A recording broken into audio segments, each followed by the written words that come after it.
Hi everyone, welcome to the TBR webinar series. Today, Principal Analyst Ezra Gottheil will be discussing IoT in 2019, new strategies, new ecosystems. Before we get started, just a few housekeeping notes. At the bottom of your screens, you'll see a series of buttons.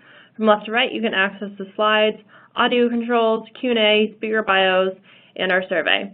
After the webinar, you'll receive an email with a replay link, as well as a link to view and register for other TBR webinars. If you have any questions for us, please submit them via the Q&A widget in On24. You may also reach out to us after the event at webinars@tbri.com. Thank you again for joining us, and here's Ezra to begin the webinar. Thank you, Sarah. Today we're going to look backwards a bit, see where we were, and see where we've come to. And we're going to focus on vendors and a group of the vendors who've done different things to advance their IoT strategies. That's a picture of me. I'm the Principal Analyst for IoT and Devices here at TBR. So what are we going to talk about here? When I was looking back at past presentations, I realized this is pretty much the 5th anniversary of our webinars about IoT, and that it has been a very interesting 5 years. And it has been rough on vendors who, in many cases, started with great ambitions, were frustrated, and had to adapt to new strategies.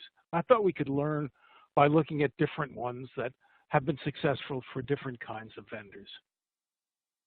Different approaches are working, and I want to say here that we have not focused on the system integrators, the professional services firms.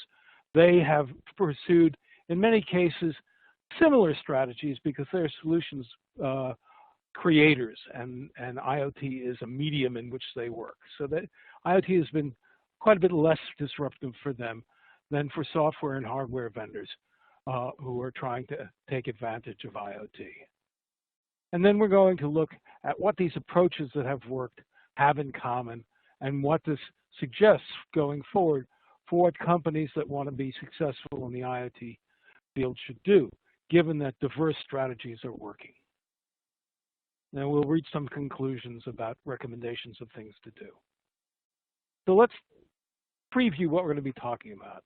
We're going to talk about how the market has changed over the last 5 years and how perceptions of the market have changed. And that, I think, is fairly critical. We're going to talk about the constraints, the things that happened that threw some cold water and some expectations that vendors had about IoT, some things that have happened that have caused IoT to be somewhat more challenging than vendors thought it might be, or where the challenges were different from what they thought there might be. Then we'll talk about the actual approaches of these several companies. We'll look at what is working for each of them, and then we'll look at what is working across the board and what recommendations we can look at. So 5 years ago, there was a lot of hype and a lot of excitement about IoT. And I actually hesitate to use the term hype because I think IoT is huge, was huge, and will continue to be huge. It's different from what was expected, and that, I think, has raised some perception that the expectations were overinflated. I think the expectations were overinflated for rapidity of growth and rapidity of success, but otherwise I think the expectations are well justified. So 5 years ago, what vendors and some customers were talking about were very large transformational projects. You heard the term change our business model. You heard a lot of talk about turning products into services, and there are some cases where that's happening. But what's happening mostly with IoT is a lot more mundane.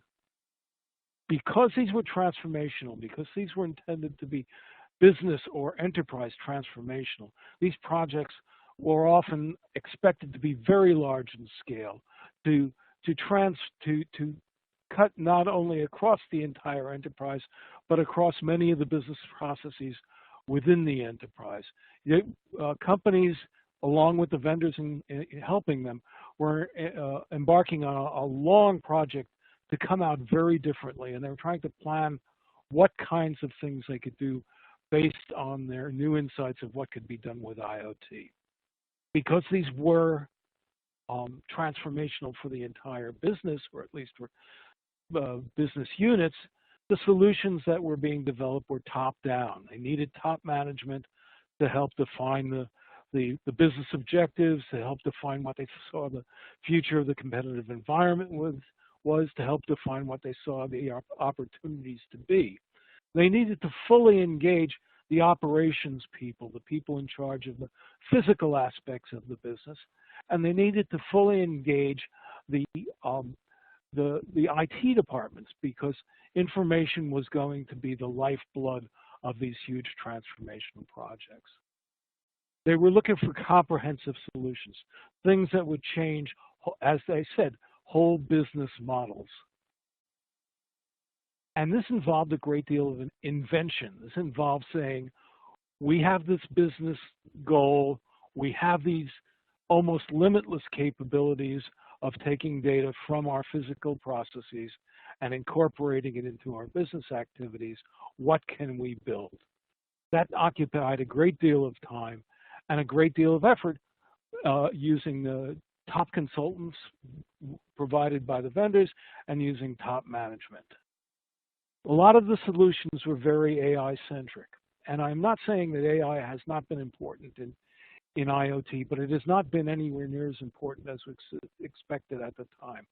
A lot of these projects involved acquiring a lot of data and then expecting AI to kind of generate insights, as they said, to change the business model, to develop, to highlight new opportunities, to highlight new challenges, and to help move the business forward. What's happened is again, a lot more pedestrian. So let's look at what vendors were doing in light of this expectation.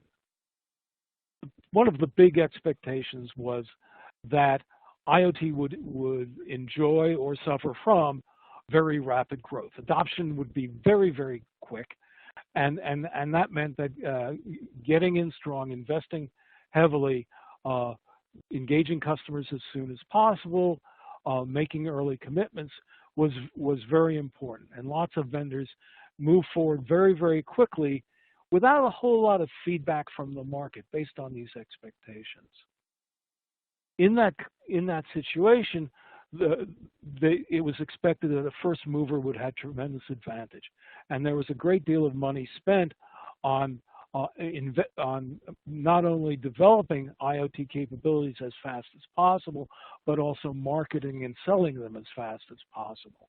It's turned out that first mover advantage has not proved to be terribly important. Not many of the vendors are actually ending up going directly head to head, and customers are coming to discover what their IoT needs are. I think the model that drove both of these assumptions was that IoT was like a brand new device or a brand new technology. And really what it was a broad collection of brand new opportunities based on the insight that you could relatively inexpensively connect a lot of physical processes to your information base through the internet. A lot of the solutions that vendors were pursuing were end-to-end. End-to-end, either in the sense that the vendor would provide almost all the pieces of the puzzle, or that the vendor, investing to gain this first mover advantage in expectation of rapid growth, would become the primary contact point of the customer for IoT, that they would be the solutions provider. They could engage other partners to provide some of the components, but the solution was going to be an end-to-end one with the customer interface with the vendor in question. This also led to a broad collection of products called IoT platforms. In the early days, these were basically cloud application platforms with some capacity for connecting up to devices and streaming data from devices. There might have been capacity for relatively fast usually called real time, but relatively fast data processing and application of AI very quickly. And there ended up being a very large number of these platforms, a great deal of market confusion, and a great deal of head-to-head collisions with what were really fairly immature products in the early days. So what, in fact, frustrated these early expectations and early ambitions?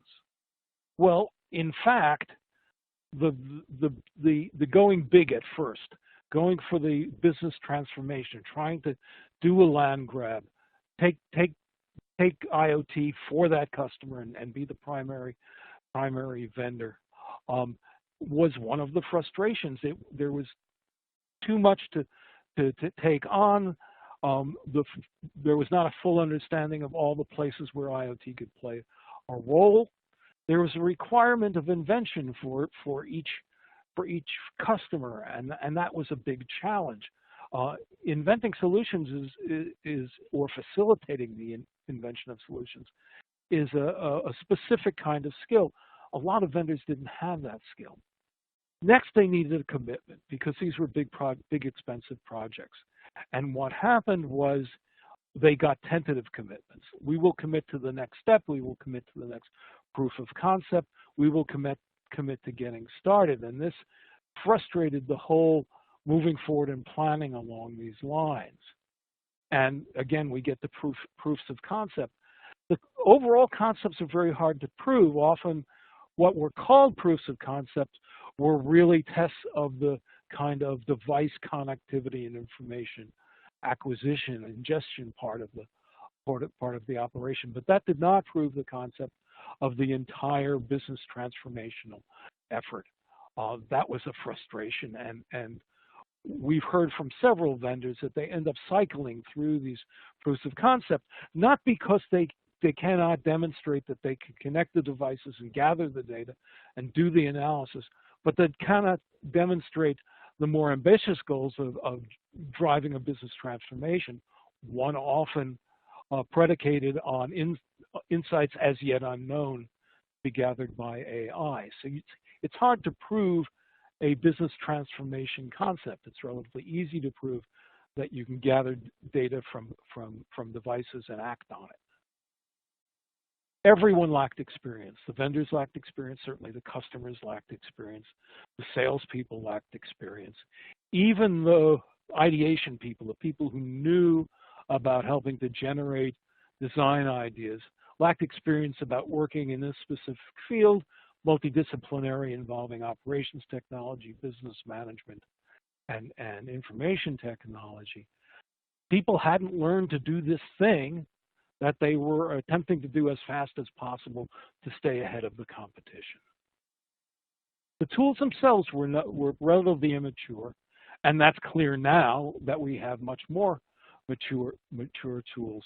More and more pieces, more and more components, more and more bundles, more and more packaged solutions or partially packaged solutions are coming out. And we can see that the space of IoT, the space where you take a bunch of components, assemble them into a particular solution, or take a solution off the shelf and adapt it and modify it, had a lot of room to grow in those early days.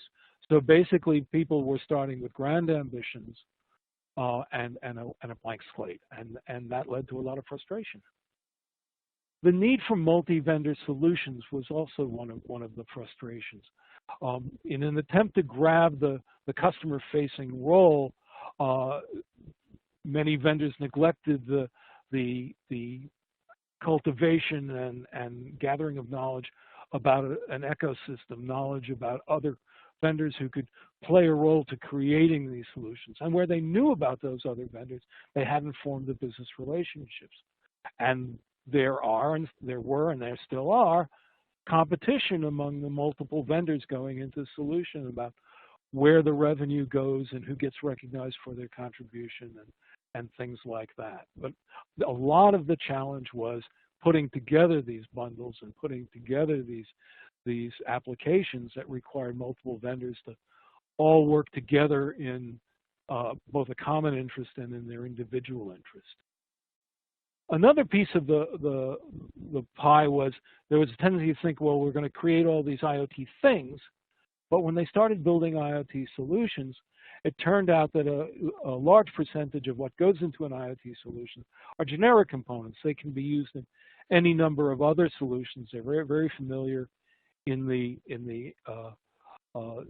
transformational space.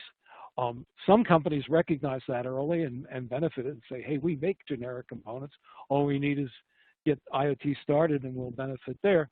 But it's difficult to differentiate in that space. And it's difficult to know how to, it was difficult to know how to knit all these things together. So what was the reality that vendors were facing as IoT matured and they matured in their understanding of IoT? What's happening is we're seeing moderate growth. Moderate growth is not a bad thing. This is not slow growth. We're tracking it at about 25.5% right now, CAGR, and we expect the pace to actually pick up going forward at, again, a moderate rate, perhaps 1% or a little bit less per year. But IoT is not just one thing. You can't go out and buy a package of it and change your business. You need to figure out what you want in terms of specific kinds of solutions. So there's a wide array of solutions, and then you have to figure out what kind of vendors you want to use, and you have to see whether something is available off the shelf or you have to create it yourself. These are a series of individual buying decisions, and in some cases, individual kind of mini markets. Taken together, it drives moderate growth, accelerating growth, and we believe growth that will continue for a very long time, which eventually leads to IoT being a very substantial piece of the information technology business. But it means that early investments don't produce the returns that were often counted on. What we're also seeing is that what's moving forward and moving forward more quickly, and perhaps for somewhat obvious reasons, are smaller, more focal point solution projects. These are fine, they work and they can actually be constructed and implemented in a relatively short period of time and start providing a positive ROI. But it's difficult to scale a large selling and marketing effort against a bunch of smaller projects, each one of which does not generate a lot of revenue and probably won't ever. A lot of the initiation of these smaller projects is coming from operational technology, and that just means ops. It means whoever, and operational technology is not one thing like IT. It's many different things. It's refining or discrete manufacturing or logistics. It depends on the company and what it does. And they could see the needs and the opportunities for improving their physical processes, so they initiate smaller projects and they work. That in itself is a challenge for IT-oriented vendors who don't talk to those people and don't have established relationships with them. All of this it runs up against the high vendor expense of making sales, making marketing, making awareness in a diverse and market made up of many small customers. Scaling the expense against the revenue and profit is still a problem for many vendors in this field. And because these are smaller in scale projects, there's limited revenue coming in from a lot of IoT projects. There's a lot of confusion about the ecosystem. The market doesn't know it. The vendors often don't know it. And these are the providers of many of the pieces that need to be assembled to create IoT solutions. Vendors and customers need to be aware of who provides what components that can be useful. And then there have to be negotiations about how to recognize revenue and share the profit and all those kinds of things for solutions that are created out of multiple components. Pricing in the IoT space is still problematic. It's a problem in any industry where you benefit from scale. So there's a tendency to want to drive scale up by lowering prices, but if you don't get the resulting scale, you end up with too low prices. And it's taking quite a while for the pricing and how to apply the pricing against the scale of the solution to work itself out. So let's talk about approaches for 4 companies that have, we believe, success in the IoT space. And I qualify that success because I'm really not going to address issues of profitability. These companies have all managed to establish position in IoT. They have a strategy that seems to work going forward.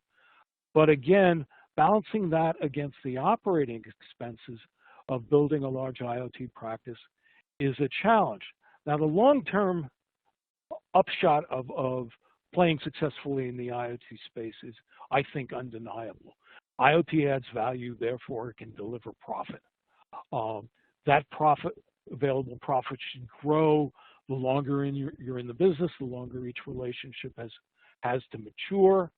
The more value can be extracted from the solutions because the data are integrated. They go beyond the original application to other things. I think the long term is clearly a win, but we're still in a growth area where there's investment, and where there's investment, we may not be seeing profitability at this time, and we simply are not making those estimates for any of these companies at this point. So we're going to talk about Bosch, a huge EMEA-based operations technology business or collection of businesses that is using its position in the OT space to drive its IoT business.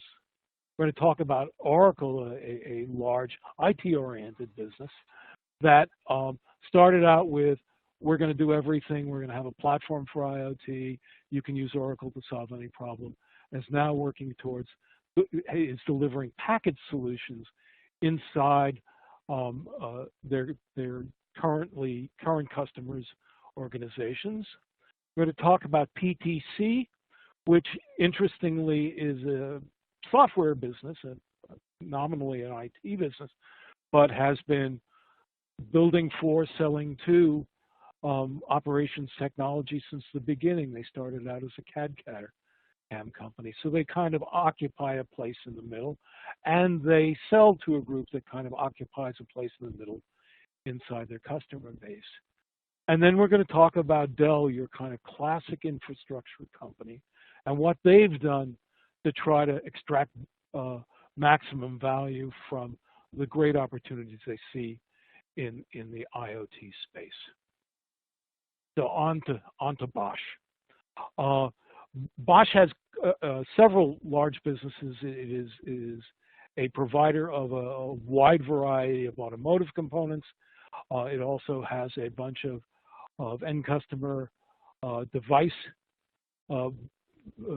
businesses, including tools, appliances, and heating, ventilation, and air conditioning. They had, long before this IoT initiative, been baking in increasing amounts of what you might call information technology, using information in all their businesses up until this time. And anyone who is doing large-scale manufacturing has been actually using information technology on the shop floor for many, many years. So it is leveraging its operations technology assets. It's leveraging all of them, its knowledge, its contacts, its customers, etc. But it is also very much investing in IT assets to build its IoT business, and it's done this largely through acquisition. It has built a separate, basically IoT software unit that also exists in the Bosch space, sees that as an opportunity to sell IoT to its existing customers, to sell IoT to itself, and to go out beyond its existing customers and say, we've built this from the inside out. We know what we're doing. Our IoT software is good. And it remains a customer for itself. So it's part of the challenge facing their IoT group to sell their products to the other parts of well-established parts of Bosch that make products or components. How is it leveraging these opportunities? Well, in the whole products space, again, it's doing this through its existing businesses, and the idea is to increase the value of the whole products that are being sold out to customers. So the products themselves are better in some number of ways by virtue of having being connected, having an IoT connection. In rare cases, these are products that feature the IoT, and they may be a model that offers it. But in most cases, they're simply improving the capabilities and servicing of the products in the field. They're using IoT to drive up the value of their products. They've always been a leading edge maker of these things. They sell a lot of components, especially in the automotive industry, and they're doing two things in that space. One is making the components themselves smarter, making them more connectable, making that a value they can sell to the customers. And the other is they're selling to their customers their own capabilities in deriving value from the connection. They're selling more technical products, they're selling more information-enabled products, and they're, as I will say, fully leveraging their customer relationships. And there you go. So they have a very large number of customers in the industrial and automotive space, and those people are customers not only for enhanced existing Bosch components, but for additional Bosch components like a car computer that they make and sell, or ones that are additional informational sensors that can be used to build into their systems. Also, being a German company, they have relationships up and down the supply chain with their suppliers, with companies to which they are suppliers, and creating connections above them, amongst them, that leverage that connectivity is something they're very much engaged with. There's a lot of opportunity in providing secure, trustworthy links between companies that in some cases are actually competitors, but where there's value to be derived from sharing some information. That's a place that Bosch absolutely plays. And then this internal independence, whereby the other business units are welcome to be customers of Bosch, but still need to be sold, is basically a training ground and an on-ramp for Bosch to create products and services that can be sold outside of the Bosch family. They have an advantage in learning about what their fellow business units want and serving them, but on the other hand, they absolutely have to satisfy them. So let's talk a bit about Oracle. Oracle took the kind of broad-based platform approach that many companies did. We're going to enable connectivity throughout all our platforms, and we're going to allow customers and third parties to create solutions that incorporate information from the physical part of the business process. And that was A, kind of boiling the ocean, and B, kind of running up head to head with everybody else in the field. And they took 2 steps back, and they started looking at a collection of specific components that can be plugged into existing Oracle systems that provide any of these 5 categories of information in a kind of uniform and leverageable way. Monitoring of business assets, monitoring of production, monitoring of fleet, mobile assets, the connected worker in a kind of inhuman way, you would say, monitoring of human assets, but it's basically gaining information about what the employees in the organization are doing and applying against their applications, and services monitoring, again, tracking what is being done in the way of services. And these are applications that, they're not applications, they're components that go into existing applications or existing systems and provide additional information that can be integrated and indeed part of the portfolio is a AI-based tool for offering suggestions about what data integrations would be helpful. As I say, these are not applications in the sense that you can plug one in by itself and it works. These are made to work inside Oracle-based systems, but they're being built like applications. They're being built by uncovering and building for a subset of functionality that many customers need, and that's being very effective for them. And how does this work for Oracle? How do they leverage this? Well, they go back to the same customers, the customers for Oracle applications, and they're basically saying, here are some pieces that can enhance your application in the following way, deliver the following kinds of data, and can be integrated in the following way. And this means that they can use their existing customers and increase their share of wallet, and they can use their existing salespeople because what's being offered is not open-ended. It's self-contained, it's understandable, it's explainable, and it's explainable specifically to the customer that you, the salesperson, has learned to understand the needs of. They appear to be and are, from a kind of feature list and implementation and deployment point of view, low in complexity. It's not a difficult story to tell. And they present visible value because they surface through the SaaS interface that all these applications have. So now there's additional data, additional value data coming up through the interface, through a SaaS interface that increases the value of the application itself, provides new information that in itself is of value, and provides the opportunity for new integrations that can provide additional value. This has been we believe, a pretty successful program for Oracle. Now, PTC, as I said, is a company that kind of exists in the boundary between OT and IT. They're definitely an IT company. They make software, but they make software for operations technology, largely manufacturing, but other businesses as well. They're started out as a CAD company, and now their CAD suite of products is marketed under the name Creo. They added product lifecycle management tools, which is related to CAD and often leverages some of the CAD-based data that allows companies to track where their products are and where they are on the service cycle and things like that.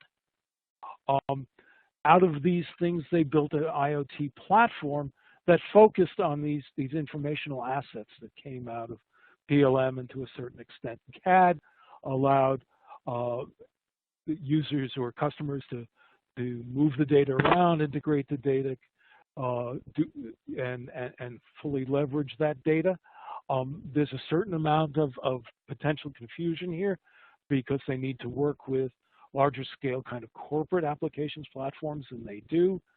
So it's necessary to kind of say how they will work with other companies. They acquired a company called Vuforia that had both AR and VR capabilities and are using that to extend what you might call the user interface for IoT. IoT gathers a lot of data. How do you present it back to the user in a useful way? The clearest application here is AR, where you point a tablet at a piece of equipment and information derived from the IoT system is displayed on that tablet, and you can service it appropriately. And they also acquired a company that does protocol translation, has well over 150 OT protocols.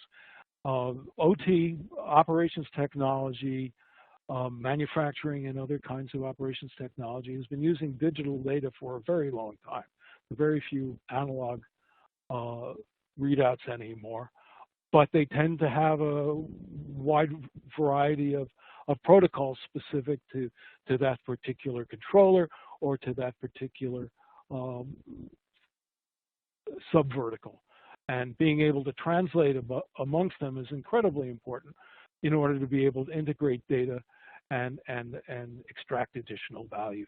So Kepware is a key piece of the puzzle and often an entry point for potential customers who might not otherwise be familiar with PTC because they have this asset of this protocol switch box.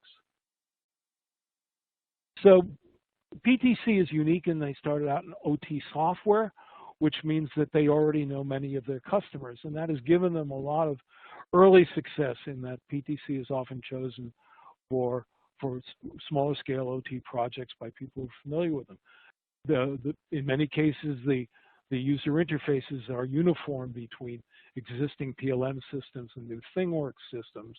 The ability to manipulate variables in the same way is very useful. So they have customers who know about them and salespeople who know the correct customers. So they have an entry point in OT, but on the other hand, they're a software company and the customers know about the software. They've been buying software for years, so it's not a big leap at all. It's an obvious extension of where they've been.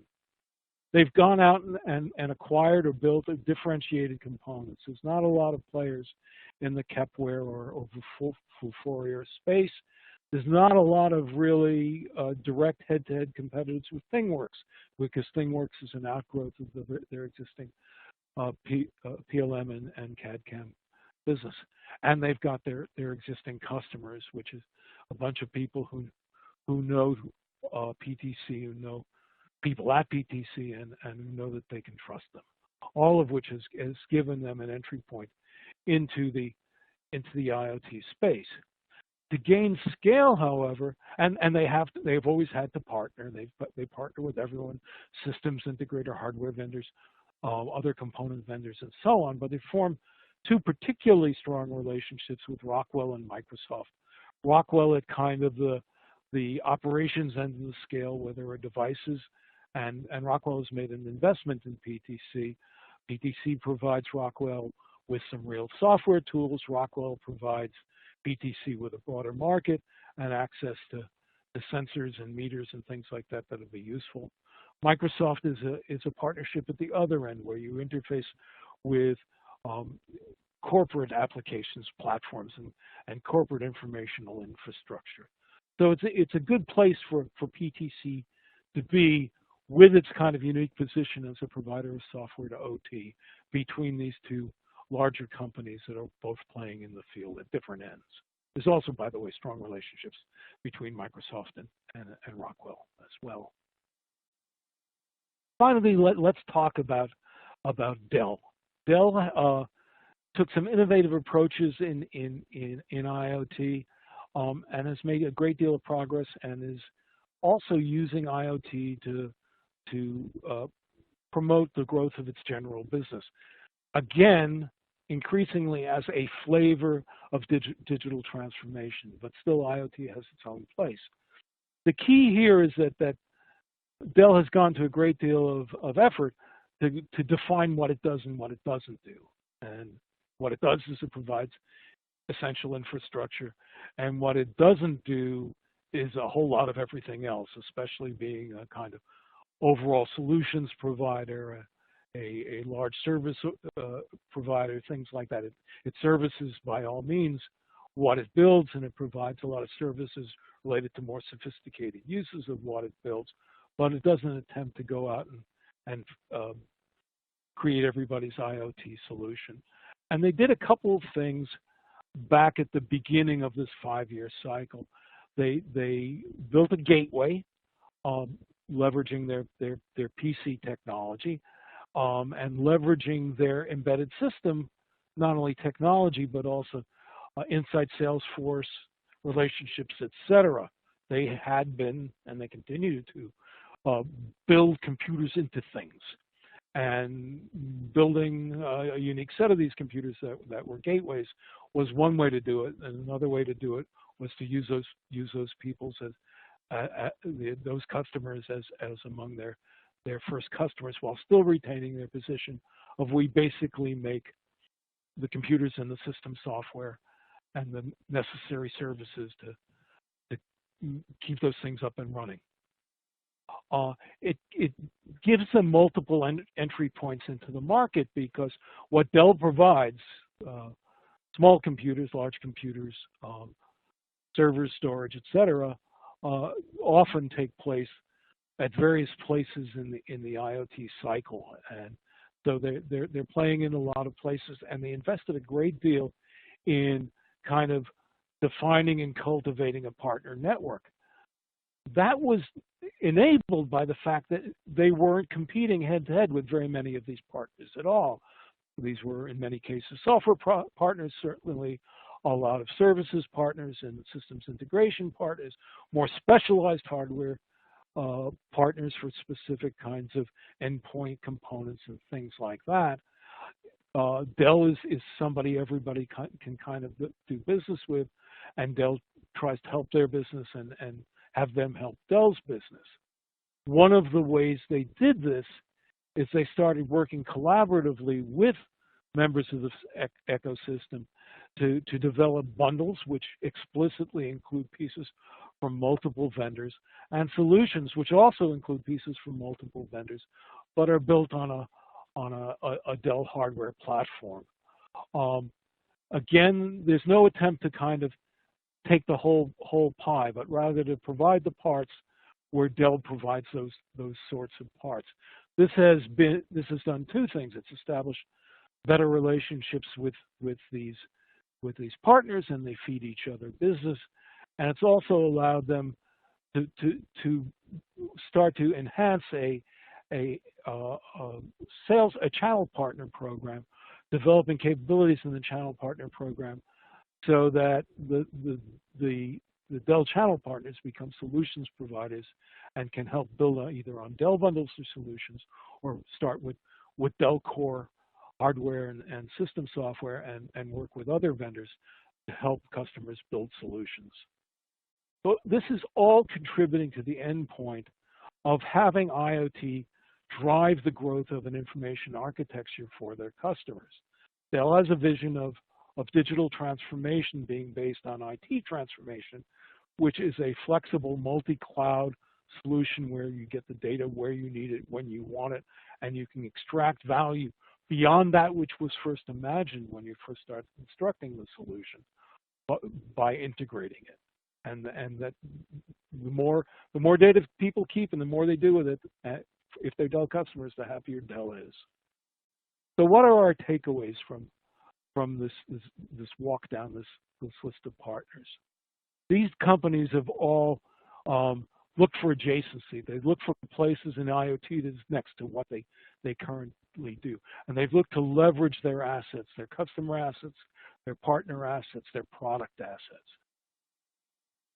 The existing customer relationships are incredibly important, and virtually all customers, or almost all customers, will become IoT customers, and you may not be their primary point of contact for IoT, but you are engaged with them some way. So with your ecosystem partners, you can leverage those relationships and ensure that the solutions that customers eventually get include your components.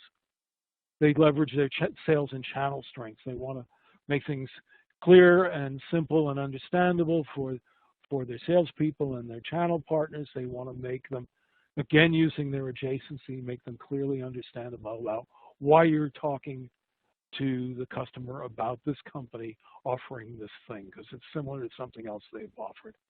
And you need to cultivate the ecosystem. The ecosystem is how this whole thing works. There are very, very few single vendor IoT solutions. Another thing to observe is that what these companies are looking for is what I'll call semi-horizontal offering. They don't fit into every IoT solution by any means, but neither are they so minutely specialized that they only address a certain part of the market. You want a solution that can plug into enough solutions so the market size is large enough, but is narrow enough so that it can be thoroughly differentiated and well understood. So in sum, IoT is really part of every digital transformation story. Getting IoT right means getting digital transformation right, because digital transformation is about specific applications for specific companies that do specific things. So is IoT. IoT has to be part of company stories for exactly the same reason. We're in the business to help you fully extract value from information technology for your business, and IoT is part of that story. And again, patience. 5 years later, we see that things have changed, and coming back at it, rethinking it, realigning has all paid off for these companies. That concludes the formal part of the presentation. I'm going to address some questions that have already been posted, and if you have questions, by all means, post them. I'll try to get to as many as I can. So, Bosch, Oracle, PTC, and Dell all sell componentry and not single SKU IoT solutions that address a line of business need. Other than IT teams' proof of concepts and labs, sandbox self-education efforts, who are the, I have to scroll here, the developed primary buyers, I'm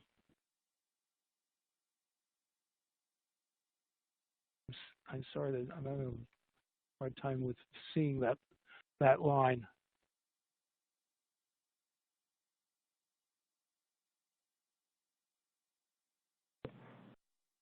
Primary buyers / integrators of their componentry technology.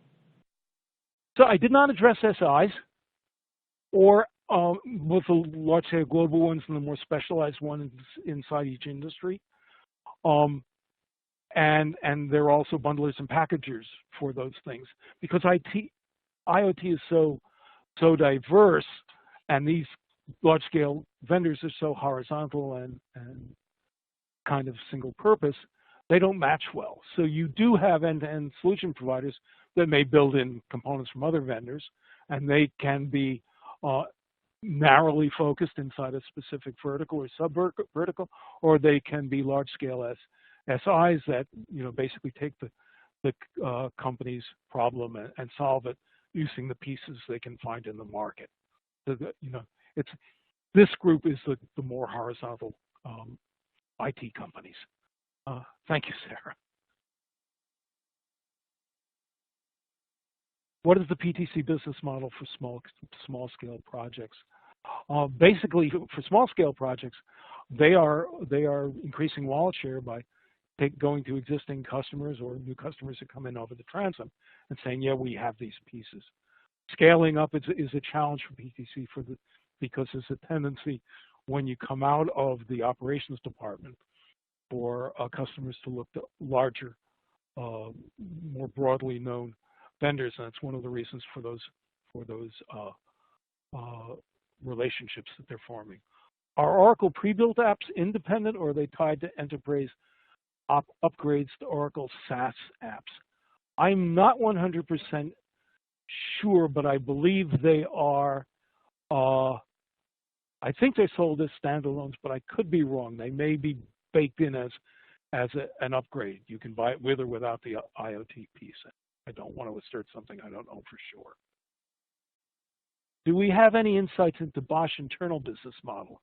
Is there a revenue share or % of service share model with other Bosch units? Is this effectively extended to external customers? I don't have a lot of insight. This is a private, very mature, very conservative, long-term privately held company. These independent business units have long been successful on their own. They have loyal customers. And I think that basically it's up to those business units and the IoT unit to negotiate how to find their price for internal use. But I'm guessing there. I really don't know, and I don't know if anyone's ever going to answer that question. Okay, that was a technical question. It's working well. Yep, the rest are all technical questions that I answered. They're all technical questions. Okay. Well, thank you all so much for joining me today. I think this is an exciting time for IoT. We're a long way from getting dull. In the IT industry, it starts out fairly intense and then it gets dull after a while because everybody knows what everybody's doing. IoT is complex enough and diverse enough that I don't think it's ever going to happen. To a certain extent, it becomes subsumed by everything else in digital transformation, but that's okay. In a lot of ways, that's an artificial boundary. But this is very exciting. This is getting greater value out of information technology for businesses that build stuff, move stuff, create stuff. And I think that's just great. So thank you all for joining me. I hope this has been helpful. Great, everyone. If you have a few moments, it would be greatly appreciated if you could fill out the survey on your screen. A replay version of the webcast will be available after the event and will be sent out to you via email. To view a list of our upcoming and past webinars, please visit tbri.com. Be sure to join us on Wednesday, October 16th for India-centric vendors defy gravity and all sensible expectations. Thanks and have a great day. Thank you all.